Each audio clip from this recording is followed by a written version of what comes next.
नमः परमकल्याण नमः परममंगल वासुदेवाय शांताय यदूनां पतये नमः. नमः परमकल्याण नमः परममंगल वासुदेवाय शांताय यदूनां पतये नमः. सच्चिदानंद घनप्रभू परमात्मा भगवान श्री रुक्मिणी श्री पांडुरंगाचे चरणी साष्टांग दंडवत असो. सच्चिदानंद प्रभू परमात्मा भगवान सद्गुरुनाथांचे चरणी अनंत कोटी साष्टांग दंडवत असो. आज चिंतनाला घेतलेला जो विचार आहे तो माऊली ज्ञानेश्वर महाराजांच्या हरिपाठातला तिसऱ्या अभंगातला प्रथम चरण एवढाच आहे. ज्ञानेश्वर महाराज हरिपाठाच्या तिसऱ्या चरणामध्ये तिसऱ्या अभंगातल्या पहिल्या चरणामध्ये म्हणतात, त्रिगुण असार निर्गुण हे सार, सारा सार विचार हरिपाठ. खूप शांतपणे इथं चिंतन आत्मसात करणं गरज आहे. इथं चिंतन आत्मसात केलं पाहिजे, ऐकलं पाहिजे असं म्हणत नाही, तर हे आपल्यामध्ये बिंबवलं गेलं पाहिजे. त्रिगुण म्हणजे नेमकं काय हो? सत्व रज तम, उत्पत्ती स्थिती लय. भगवंताने जेव्हा सृष्टी तयार केली ना, त्या सृष्टी करत असताना त्याच्या मनात संकल्प सृष्टीविषयी केला प्रभूने आणि आपलं महत्त्व प्रकटवलं. आणि महत्त्वाच्या आधाराने त्याने प्रथम आपल्या नाभीतून कमळ उत्पन्न करून त्यात रजोगुण उत्पन्न केला. रजोगुणामध्ये रजोगुणी ब्रह्मा झाला. ब्रह्म्याकडून वारंवार सृष्टी करायला सांगितली. ब्रह्मदेवाची सृष्टी जमेना. त्याच्या अंतःकरणामध्ये वेदांची स्थापना प्रभूने केली. सृष्टीचा काही भाग त्याला जमला, पण नको ती सृष्टी काढता येईना. त्यावेळेला भुवया एकवटून कसं करावं हा विचार करत असताना रुद्र प्रकट झाले. तो तमगुण आहे. त्यातून काही गोष्टी नष्ट करण्याचा प्रयत्न केला. आणि मग तरीही सृष्टी नीट होईना म्हटल्यानंतर भगवंताने हिरण्याण्ड्याची निर्मिती करून सत्वगुणाचा आश्रय घेऊन मग भगवंताने सृष्टी निर्माण करण्याचा आणि एकूण प्रपंचाचा घाट घातला. म्हणजे थोडक्यात काय आहे की त्रिगुणात्मका ज्या ज्या गोष्टी आहेत त्या त्या सगळ्या उपाधीनी युक्त आहेत. त्यांना उपाधी आहे. उपाधी कोणती आहे? जन्माला येणं, वाढणं, नाना तऱ्हेने त्याचे चिंतन क्रीडा करणं आणि शेवटी विराम पावणं, नष्ट होणं. म्हणजे ह्या सगळ्या उपाध्या ज्या आहेत ह्या उपाध्या नष्टत्वाकडे घेऊन जाणार आहेत. ह्या उपाध्या आपल्याला नेमकं हातात काय देणार आहे? आपण भगवंताला प्राप्त करण्याचा विचार केला तर तमोगुणी असलेल्या अनेक असुरांनी तमोगुणाच्या साहाय्याने भगवंताशी वैर भक्ती करून त्याला प्राप्त केल्याची उदाहरणं आहेत. अनेक उदाहरणं आहेत. देवीच्या चरित्रात सांगितलं जातं की महिषासुराने तर देवीशी अत्यंत वाईट वैर केलं होतं. नाना तऱ्हेने त्यांनी कधी हत्तीचं रूप, कधी माणसाचं रूप, कधी सिंहाचं रूप, कधी महिषाचं रूप, अशी रूपं घेऊन त्यांनी देवीवरती हल्ला केला आणि देवीला त्याच्या सिंहाला मारण्याचा प्रयत्न केला. शेवटी तर हत्तीच्या रूपात तो आला असताना देवीने आपल्या हातातल्या तलवारीने त्याची सोंड कापली. त्या रक्तबंबाळ झाला तो महिषासूर. मग नंतर त्यांनी एक दिव्य देह धारण केला की जो दिव्य देह जो होता त्यामध्ये एक तोंड म्हशीचं आहे, बाकीचं शरीर मानवाचं आहे, पण पाठीला शेपूट आहे. किती विचित्र असेल ही सगळी दुनिया सृष्टी. आणि आपल्या अंतःकरणामध्ये हे अशाच उपाध्याय असतात. आपण हे करतो, आपण ते करतो, त्यातून हे होईल, त्यातून ते होईल, ही दर्शनं घेतली, आपण एवढ्या गोष्टी केल्या आणि आपल्याला आता काही गोष्टी मिळाल्या पाहिजेत. आणि त्या गोष्टी प्राप्त करण्याच्या दृष्टिकोनातून आपण किती जिद्द करतो की मी तुझ्यासाठी एवढं केलं देवा. प्रत्यक्ष काय केलं आहे? मागच्या जन्मामधला या जन्मातली जर गोळाबेरीज केली ना तर आपण एक पाऊल काय, एक रेषा पण पुढं चाललेलो नसतो. पण त्रिगुणाच्या नादी लागल्या कारणामुळे मी काहीतरी आहे, मी कोणीतरी आहे, मला काहीतरी समजतं, मी ज्ञानी आहे, मी पंडित आहे, मी तत्त्वज्ञ आहे, मी संत पदावरती आहे, मी साधक पदावरती आहे, माझ्या पाठीमागं माझे गुरु आहेत, माझ्या डोक्यावर गुरूंचा पूर्ण हात आहे, मी कुठेही चुकलो तरी ते मला सांभाळून घेतील. या सगळ्या त्रिगुणामध्ये अडकलेल्या उपाधीनी मनुष्य पुढे जातो. ज्ञानेश्वर महाराज हरिपाठ समजावून सांगत असताना पहिल्यांदा ह्या उपाधीचं असार तत्व सांगतात. त्रिगुण असार हे किती आपण भरोसा ठेवतोय, आपण एक गोष्ट करतोय, पण त्या गोष्टी किती ह्या पोकळ आहेत, ह्या किती पोकळ विचार आपण करतोय हा विचार करावा. की जसे संतांनी सांगतात की वालू की भीत, वाळूची भिंत कोण उभा करता येते का? पवन का खंबा, आपल्याला वाऱ्याचा खांब उभा करता येतो का? हे अशा स्वरूपाच्याच गोष्टींमध्ये सगळे अडकलेले आहेत. लोक त्रिगुणात्मक प्रभूला वंदन करतात आणि त्याचं चिंतनही करतात, पण ते सुद्धा किती, जर स्थिरता नसेल तर काय प्राप्त करून देणार आहे? सगळा विचार साधकांनी करण्याची फार गरज आहे. आपल्यातला रजोगुण भगवंताला प्राप्त करून देतो, असं मी मगाशी म्हटलं की परमवैराने आपण भगवंताला प्राप्त करतो. जसं शिशुपालाने भगवंताशी परमवैर केलं आणि त्याने भगवंताची निर्भत्सनाच केली आणि 100वा अप्राप्त झाल्यानंतर भगवंताने त्याला नष्ट केलं. इथपर्यंत आपल्याला दशमस्कंदातला कथा भाग माहिती आहे, पण ही गोष्ट माहिती आहे का की त्याला ते साधन का मिळालं? कारण पहिल्या जन्मामध्ये तो हिरण्याक्ष हिरण्यकश्यपूपैकी होता, दुसऱ्यात रावण कुंभकर्ण होता, अजून खाली आला होता, आणि तिसऱ्या जन्मामध्ये केवळ 100वरती आला होता.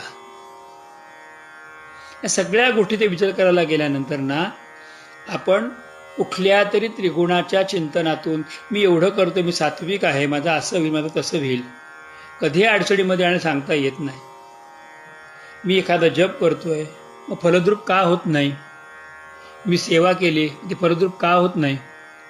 मागे मला एकाने प्रश्न विचारला होता की व्यंकटेश स्तोत्र नावाचं एक महान स्तोत्र आहे, त्याच्याबद्दल माझ्या मनात यत्किंचित संदेह नाही, पण मध्यरात्री स्नान करून जर कोणी रात्री 11 वाजता व्यंकटेश स्तोत्राचा पाठ सुरू केला आणि 11 ते 1 एवढ्या कालखंडामध्ये दररोज व्यंकटेश स्तोत्र स्नान करून श्रद्धापूर्वक 21 वेळा अशा तऱ्हेने म्हटलं तर व्यंकटेश बालाजी दर्शन होतं.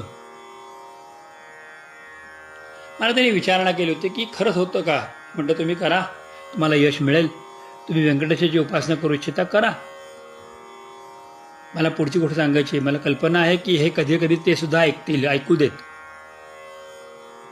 त्यांनी स्तोत्राचा जप केला, व्यंकटेशाची प्रार्थना केली, पण नंतर मला त्यांचा फोन आला की मी तिरुपतीला गेलो होतो, एक बॉक्समधून पुढे पुढे पुढे गेलो आणि अगदी शेवटच्या टप्प्यामध्ये फक्त दर्शनासाठी प्लॅटफॉर्मवरती चढलो होतो. मी देवाला डोळ्यावरून पाहत होतो, तेवढ्यात मला हुसकावून लावलं गेलं. मला देवाची साधी झलक पण पाहायला मिळाली नाही. मग मी केलेल्या स्तोत्राचा काय उपयोग झाला? तुम्ही सांगितलं, मध्यरात्री रोज उठून स्नान केलं आणि रोज मी निष्ठेने केलं. सात्विकताच होती ना. सात्विक असेल, रजस असेल, तामस असेल, हे खरंच आपल्याला ईश्वरापर्यंत घेऊन जातं का? जर उपाधीनी युक्त असेल तर नेत नाही. उपाधीनी युक्त म्हणजे कुठल्या तरी कारणाने तुम्ही करत आहात, कुठल्या तरी, मग अर्थात देवाला भजायचं नाही का? जिज्ञासू भावाने बघायचं नाही का? भजायचे, पण तेवढी एकाग्रता झाली पाहिजे, तेवढी एकाग्रताही झाली पाहिजे. कोणी कोणाला आशीर्वाद देतं आणि कोणी कोणाचा आशीर्वाद फलद्रूप का झाला नाही म्हणून चौकशी करतं, चर्चा करतं, ह्याच्या इतकं दुर्दैव ते कोणतं?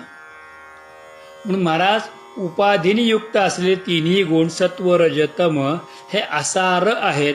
याच्यातून हातामध्ये काहीही लागणार नाही. वरून दिसायला आंबा खूप छान होता, केशरी होता, पण आत काढला, उघडला तर बाठालाच, कोळीलाच लागला होता, रस चव बदलली होती, असं होतं. अशा स्वरूपातून विचार होतो.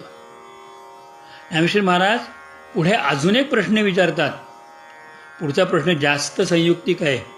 त्रिगुण असार, निर्गुण हे सार.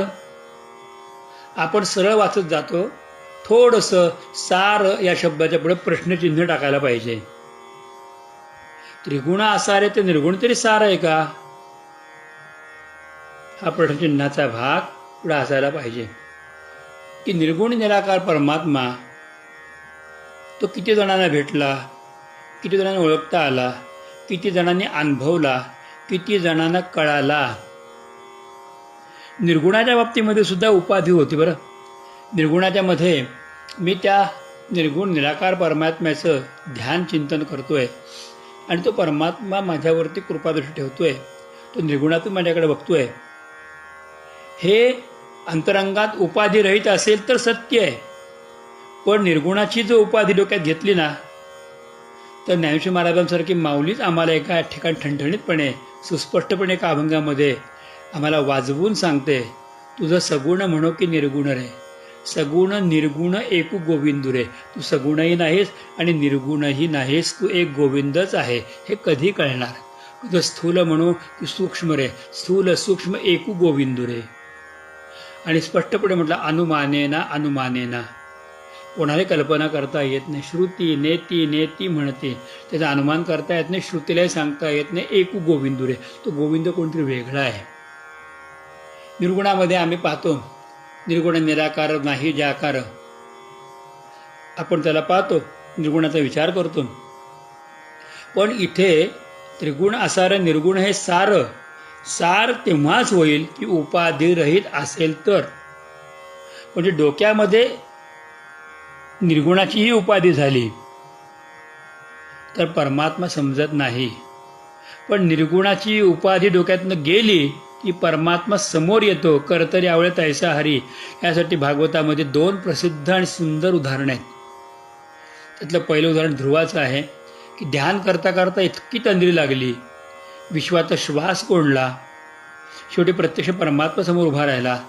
निर्गुण निराकार परमात्मा सगुण साकार होऊन आला आणि त्याने आपलं दर्शन घडवलं. पण ध्रुव डोळे उघडायला तयार नाही. शेवटी हृदयातली मूर्ती भगवंतांनी विसर्जित केली, भंग करली. तत्पश्चात माशासारखा तरफडणाऱ्या ध्रुवाने डोळे उघडले आणि भगवंताला पाहिलं. बोलता येईना. आणि त्यावेळेला ध्रुवाच्या तोंडातून निघालं पहिलं वाक्य जे आहे ना, हे उपाधिरहित भगवंताचं वर्णन आहे, ते सार वर्णन आहे. योऽन्तः प्रविश्य मम वाचमिमां प्रसुप्ताम्. तुम्ही ज्या वेळेला माझ्या अंतःकरणामध्ये प्रवेश केला, त्यावेळेला माझ्या वाचाला, डोळ्यांना, कानांना, हाताला, पायाला, इंद्रियांना तुम्हाला पाहण्याची शक्ती प्राप्त झाली. संजीवयत अखिल शक्तिधर स्वधामना अन्यांश हस्त चरण श्रवणत्वगादीन. पण मला कळालं की प्राणान्नमो, तुम्ही प्राणामध्ये नित्य निवास करतात. भगवते, आपण भगवंत आहात, पंचमहाभूतांच्या पलीकडचे आहात.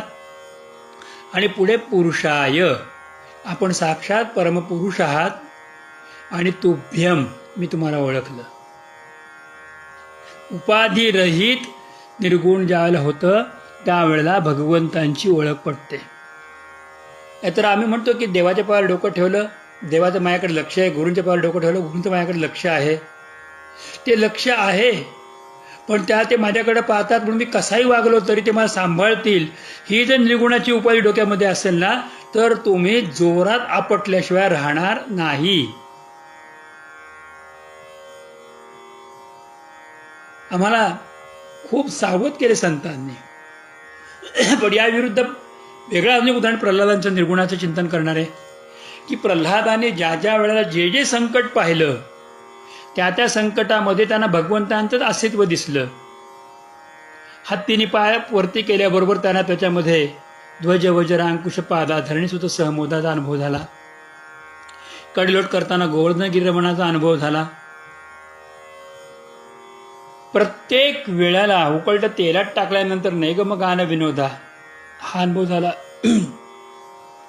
प्रत्येक वेळा त्यांनी देवाला नाही हाक मारली, दैवाला नाही हाक मारली, सगुणालाही हाक मारली नाही, पण असाराला सोडून साराला माझा परमात्मा त्याच्या इच्छेने सगळं घडतंय. जे काही घडतंय ते त्याच्या इच्छेने घडतंय. मी आता जगायचं आहे, मी आता मरायचं आहे, मी किती दिवस राहायचं आहे, ही सगळी त्याची इच्छा आहे. आणि उपाधिरहित निर्गुण सेवा केल्या कारणामुळे भगवंताला सुद्धा सगुणाची तिन्ही रूपं घेऊन भगवंताला सगुणाच्या तिन्ही रूपाला निर्गुण करता यावं लागलं.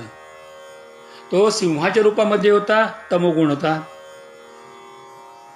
तो अकराळ विक्राळ तऱ्हेने त्याने दाढा दाखवून हिरण्यकश्यप पकडत होता, त्यावेळेला तो रजरूपामध्ये होता. आणि प्रल्हादांना मला यायला उशीर झाला म्हणून चाटत होता, या सत्वगुणामध्ये होता.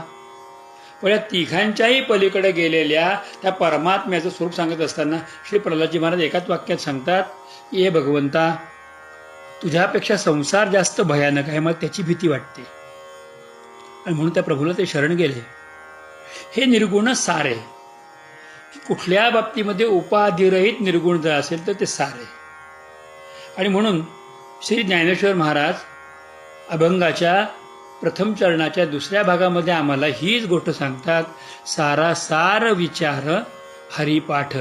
जगातलं सार किंवा असार या दोघांचा विचार जर असेल तर एकमात्र विचार आहे की तुम्ही भगवंतांचं स्मरण करणं आणि भगवंतांनी घेतलेल्या असंख्य अवतारांच्या पैकी कुठल्या तरी एका परमतत्वावरती किंवा गुरूंनी दिलेल्या नामावरती, एखाद्या रूपावरती विश्वास ठेवून त्याचं चिंतन सातत्याने करत राहा. सगळेच काही गजेंद्र नाही आहेत निर्गुण निराकार परमेश्वराची प्रार्थना करणारे, पण त्यांनी आम्हाला हीच गोष्ट सांगितली, हरिपाठ काय आहे तर सारा आणि सार, सार आणि असार दोन्हीही तुम्हाला पलीकडे घेऊन जाणारा काही असेल तर तो केवळ आणि केवळ आणि केवळ भगवंतांच्या नामाचा ठेवा आहे. हे नाम जर तुम्हाला गुरूंकडनं मिळालं असेल तर त्याच नामाचा जप करा, अन्य काहीही करू नका. जर तुम्हाला एखादी मूर्ती सांगितली असेल तेवढंच भजा, अन्य काहीही करू नका. तुम्ही दुसरं काहीच करू नका. हे कळण्यासाठी मी तुम्हाला एक उदाहरण सांगणार आहे. सारासार विचार म्हणजे काय, विचार त्यातलं काय आहे, त्यातलं विचार शब्द म्हणजे काय. एकदा समर्थ रामदास स्वामी सायंकाळच्या वेळा सगळ्या शिष्यांना घेऊन बसले होते आणि बोलता बोलता विषयाला विषय वाढत गेला. 300-400 शिष्य समोर होते आणि विषय वाढत वाढत जाताना ते म्हटले की काशी क्षेत्र सगळ्यात सुंदर आहे आणि काशीला जावं आणि भगवंताला नमस्कार करावा, काशी विश्वनाथाची कृपा प्राप्त करून घ्यावी, हा सौभाग्याचा भाग आहे. सगळ्या शिष्यांनी एकमुखाने गुरुदेवांना सांगितलं की मला आम्हाला काशीला घेऊन जा, आम्हाला काशीला घेऊन जा. महाराज शांतपणे हसले आणि म्हणे, अरे तुम्हाला सगळ्यांना मी काशीला नेलं, मग गडावर कोण राहील आणि गडावरच्या रामरायाची सेवा कोण करेल. तर ते सगळ्यांनी सांगितलं की ते एक वेडगळ मुलगा होता, तो करेल ना सेवा, त्याला सांगा तू सेवा करेल. सगळ्यांचा निर्णय झाला, तोही बसवतो तिथेच, याला सांगा सेवा करेल. त्याला ते तू करशील का रे सेवा, तू मला सेवा कशी करायची ते माहिती नाही. पुण्याला साधं गोष्ट आहे, खाल्लं पाणी आणायचं, रामाला स्नान घालायचं, नुसतं पाण्याने स्वयंपाक करायचा, रामाची पूजा करायची, गंधाक्षत पुष्प व्हायचं, तुळशी व्हायच्या आणि स्वयंपाक करून रामाला नैवेद्य दाखवायचा आणि रामाने नैवेद्य जेवण झाल्यानंतर मग तू खायचं. देव एकदाच जेवतो, समजा उरलं काय तर संध्याकाळी तू खा. एवढीच सेवा आहे म्हणजे, हो एवढीच सेवा आहे. त्याने त्या सेवेत कुठलंही कटकट काहीच नाही, सोपं आहे. खाल्लं पाणी आणायचं, रामाला स्नान घालायचं, रामाची पूजा करायची, गंधाक्षत पुष्प व्हायचं, तुळशी व्हायच्या आठवणींनी, राहिलेल्या पाण्यात स्वयंपाक करायचा, शिधा आटा तर भरला आहे घरामध्ये, आणि त्याच्यानंतर नैवेद्य करून रामाला दाखवायचा. राम जेवेपर्यंत वाट बघायची, रामाने जेवलं की आपण खायचं. राम एकदाच जेवतो, उरलं तर संध्याकाळी आपणच खायचं. त्या भोळ्या भावाने तो गोष्ट मान्य केली. बाकी त्याला ना राम माहिती आहे, ना रामाची मूर्ती माहिती आहे, ना रामाचं स्वरूप माहिती आहे. सगळे काशीला गेले, हा सेवा करतो. महिनाभर सेवा छान केली आणि एक दिवशी अंगात सणसणाट ताप भरला, उठवय ना, पण तळमळ तळमळ. गुरूंचं वाक्य आहे माझं, सारासार विचार, विचार हा आहे गुरूंचं वाक्य आहे माझं. पाणी तर आणलं पाहिजे, काय करावं, काही केल्या सुधरेना. आणि तेवढ्यामध्ये देवखोलीतून आवाज आला, अरे बाबा उठ ना, आम्हाला आंघोळ घाल, आज काय स्वयंपाकाची इच्छा नाही का. शेवटी तर तसाच उठून खरडत खरडत रामापुढे आला आणि त्याला म्हटला, बाबा मी रोज तुझी सेवा केली, पण आज काही माझ्या अंगात ताकद नाही खाली गडावर उतरून पाणी आणायची. जर तू मला मदत केलीस तर बरं होईल. तो म्हणे मी तुला मदत करायची नाही. नाही म्हणजे रामा तू नको प्रत्यक्ष मदत करू, पण तुला माहिती आहे की तुझ्याबरोबर 3 जण फुकट खाणारे आहेत. सेवा तुझी सांगितली होती म्हणे, 3 कोण फुकट आहे म्हणे, ही तिची बायको, हा तुझा भाऊ आणि तो मारुती. संध्याकाळी मला राहतच नाही शिल्लक काही, तो सगळं खाऊन जातो उरलेलं. बरं म्हणे, मग काय करायचं? मारुतीने पाणी आणायचं, हनुमंतरायांनी पाणी आणलं, लक्ष्मणाने लाकडं आणायची, त्यांनी आणलं, सीताबाई तू रांधायचं, तिने रांधलं, यांनी रामाची पूजा केली, रामाला जेवायला वाढलं, 4 पानं वाढली, त्यांचं जेवण दिलं, स्वतःही जेवला. आणि त्याच्यानंतर त्याला ही युक्ती एवढी आवडली की नंतर बरा झाला तरी सांगायचं तुम्ही करा, तुम्ही पण मदत करा, रामाची सेवा सगळ्यांनी मिळून करूयात. काशीहून आलेल्या श्री स्वामींना ही गोष्ट कळाली आणि त्या स्वामी म्हटले की फक्त रामाची सेवा हा एकमेव विचार आयुष्यातल्या सगळ्या गोष्टींचं दुःख कर्मयोग जाळून टाकून यांनी भगवंताला कायमस्वरूपी प्राप्त केलं. किंबहुना जगज्जननीला स्वयंपाक करायला लावला, बंधूला लाकडं तोडायला लावली आणि प्रत्यक्ष मारुतरायांना पाणी आणायला लावलं. असा जर सारासार जर विचार तुमच्या मनामध्ये आला ना, तो विचार एकच असायला पाहिजे आणि तो विचार म्हणजे हरिपाठ, म्हणजे गुरुने दिलेलं नाम किंवा तुम्हाला प्राप्त झालेलं इष्टमंत्र किंवा इष्टदैवत, त्याचं आयुष्यभर तुम्ही खऱ्या अर्थाने चिंतन करा. कारण त्रिगुण हे आसार आहे, निर्गुण हे सार आहे का, हेही प्रश्नचिन्ह आहे. कारण उपाधीसहित निर्गुण अवस्था ही मोठं प्रश्नचिन्ह आहे. मला देव कळला, मला देव समजला. एकनाथ महाराज म्हणतात की 4 मुक्ती त्याचे माथा काळ झेप घाली, विश्वासाने राहू नका जीवमुक्ती झाली. सारासार विचार हरिपाठ, त्या हरीचा विचार करा आणि तो विचार डोक्यात ठेवा आणि तुम्ही नामस्मरण करा. हरिपाठा बाबतीत 2 वेगवेगळे विचारधारा आहेत. त्या विचारधारामध्ये म्हणजे सगळं लिहून झाल्यानंतर शेवटी हरिपाठ लिहिला ही एक विचारधारा आहे. आणि दुसरी एक विचारधारा फार मौलिक वेगळी संप्रदाय सांगतो, वारकरी संप्रदाय, की ज्या ब्राह्मणाने शुद्धीपत्र दिलं त्याच्यानंतर काही काळ पैठणला महाराज राहिले आणि त्याच्यानंतर पैठण राहिल्यानंतर त्यांनी संपूर्ण वेदांचं सार, ज्या साराच्या साह्याने ते रेड्यामुखी वेद बोलवले होते, ते सार हरिपाठाच्या रूपात त्यांनी तयार केले आणि ते सगळ्यांनी तोंडपाठ झाले होते. या दोन्ही गोष्टींच्याकडे, दोन्ही कथांच्याकडे पाहताना एकच गोष्ट पहा की माऊलीने जे आम्हाला सांगितलं ना, ते फार मोठी गोष्ट आहे. आणि ती गोष्ट म्हणजे त्रिगुणामध्येही अडकू नका आणि निर्गुणाच्याही प्रकारामध्ये कुठंतरी आपण वेगळ्या अवस्थेत राहू नका. ज्ञानेश्वरीमध्ये म्हणतात की साधू नासाला समाधी भ्रमे, साधूला समाधी लागली असं वाटतं पण तो चक्क झोपलेला असतो. अशा अवस्थेत राहण्याला काहीही अर्थ नाही. तर जागरूक राहा, एक विचार करा की एक नाम हरी द्वैत नाम दुरी, अद्वैत कुसरी विरळा जाणे. वेगळा विचारच नाही, फक्त आणि फक्त नाम संकीर्तन करेल. खरं सांगायचं ना आपल्याला, तर ह्या चरणाचा खरा अर्थ आपल्याला ह्याच अभंगातल्या 2रं चरण घेतल्याशिवाय कळत नाही. त्या 2ऱ्या चरणामध्ये म्हणतात सगुण निर्गुण गुणांचे अवगुण हरिविण मन व्यर्थ जाय. तिथे हरिविण मन याच्यामध्ये पहिल्या चरणाचा सारासार विचाराचा खरा अर्थ दडलेला आहे. पण मुद्दामून आज पहिल्या चरणातून चिंतन करायचं होतं, पण याप्रमाणे मी चिंतन सांगितलं. पुन्हा एकदा एकच गोळाबेरी सांगतो की सत्वरज तमानी दुनिया बनलेली आहे, त्याच्यातून आपणही आहोत. आपण सगुण रूपामध्ये भगवंताला पाहण्याचा प्रयत्न करणं काहीच चुकीचं नाही. सगुण उपासना करणं कुठेही चुकत नाही. काही जण निर्गुणाची उपासना करतात, पण या दोन्ही उपासना उपाधिरहित नाहीत. दोन्हीमध्ये उपाध्या आहेत आणि वायाची उपाधी दंभधर्म किंवा करिसी जना अशा उपाध्या होऊन बसतात. खरं वेदशास्त्र तत्व किंवा परमतत्व हेच सांगतं की सारासार काय असेल तर विचार. भागवताचा पहिला प्रश्न तोच आहे की भक्ती ज्ञान विरागाप्तो विवेको वर्धते महान. हा कसा विचार करावा, भक्ती ज्ञानयुक्त वैरागी कसं वाढवावं, हा विचार कसा करावा. आणि हा विचार म्हणजे हरिपाठ. आपण नामावर विश्वास ठेवून सगुण नामाचा जप निर्गुण परमतत्वाचा करत असताना उपाधिरहित जर झालो तर भगवंताची ना आपली भेट ह्याच जन्मात होणार आहेत, वेळ लागणार नाही. सगुण भक्ती करायची नाही का, करायची. सगुण भक्तीतून आपल्याला परमेश्वराचं रूप समोर दिसतं, चित्र बघावं, मूर्ती बघावी, त्याची पूजा करावी. पण त्याच्या आतमध्ये निर्गुण तत्व काय आहे, तर आज परमात्मा समोर नाही, पण परमात्म्याचं चरित्र, लीला, परमात्म्याचं नाम, परमात्म्याचे गुण हे सगळे आजही विद्यमान आहेत.